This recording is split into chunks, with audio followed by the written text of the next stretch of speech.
Here we are using a 9003 tool. We're going to be installing a 3/8 16 full hex. So to beginning, you just take off the nose piece. This is internally to set up the nose piece with the mandrel and anvil.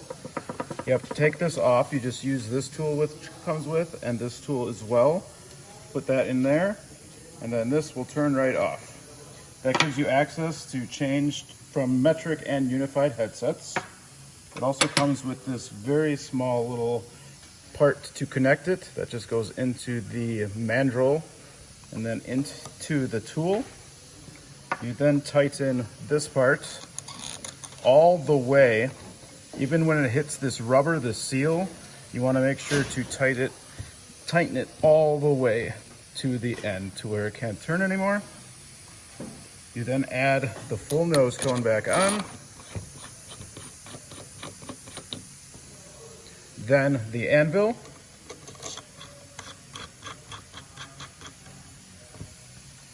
And then most importantly, this does have an auto feed feature, which goes right on.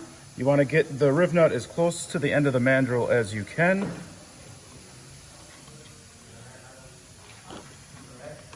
Which makes it very flush. And then a very important part of this tool is so it doesn't over upset it when you're installing it. So you pull the trigger about 1/4 of the way so the tool engages, then you slowly increase the power until it upsets. Then to release it, the auto unfeed, pull it in all the way,